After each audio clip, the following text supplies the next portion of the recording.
LDF സർക്കാരിന്റെ ജീനിൽ അഴിമതി അലിഞ്ഞു ചേർന്നിരിക്കുന്നു എന്നാണ് അദ്ദേഹം നടത്തിയ മറ്റൊരാരോപണം. സർ, ഇലക്ടറൽ ബോണ്ട് രേഖ സുപ്രീം കോടതി നിർദ്ദേശപ്രകാരം പുറത്തു വന്നപ്പോൾ കോൺഗ്രസിന്റെ ജനിതക രേഖയല്ലേ നമ്മൾ അതിൽ കണ്ടത്? ഞങ്ങളൊരു നയാ പൈസ പോലും ഇലക്ടറൽ ബോണ്ടായി വേണ്ട എന്ന നിലപാടെടുത്തവരാണല്ലോ. അപ്പൊ ജീനിന്റെ കഥയൊന്നും തൽക്കാലം ഇങ്ങോട്ട് വേണ്ട എന്ന് മാത്രമേ ഞങ്ങൾക്ക് പറയാനൂ. DLF കേസൊക്കെ എങ്ങനെ ആവിയായി പോയി എന്നത് മാലോകർക്കെല്ലാം അറിയാവുന്ന കാര്യമാണല്ലോ. ഞാനതിൻ്റെ ഒന്നും മറ്റു കാര്യങ്ങളിലേക്ക് പോകുന്നില്ല.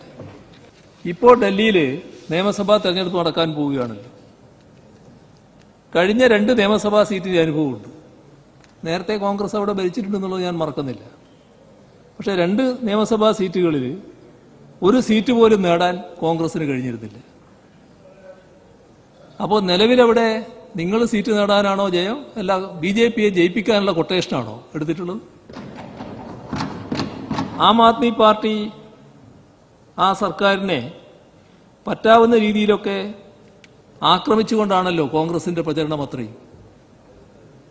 മുൻ മുഖ്യമന്ത്രി ഷീലാ ദീക്ഷിത്തിന്റെ മകനാണ് സന്ദീപ് ദീക്ഷിത് അരവിന്ദ് കെജ്രിവാളിനെതിരെ കോൺഗ്രസ് സ്ഥാനാർത്ഥിയായി മത്സരിക്കുന്നത്.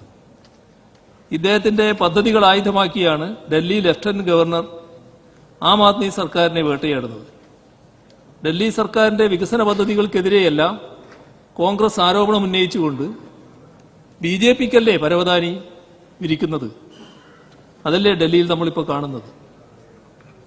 നിങ്ങളെ കോൺഗ്രസ് നേതാവ്, നിങ്ങളെ നേതാവല്ല, ഞാൻ കോൺഗ്രസ് നേതാവാണെന്ന് ഉദ്ദേശിച്ചത്, നിങ്ങളതെന്നല്ല, അജയ് മാക്കൻ കേജ്രിവാളിനെ ദേശദ്രോഹി എന്നാണല്ലോ വിളിച്ചത്. അതും നിങ്ങളെ ശ്രദ്ധയിലുണ്ടാവുമല്ലോ.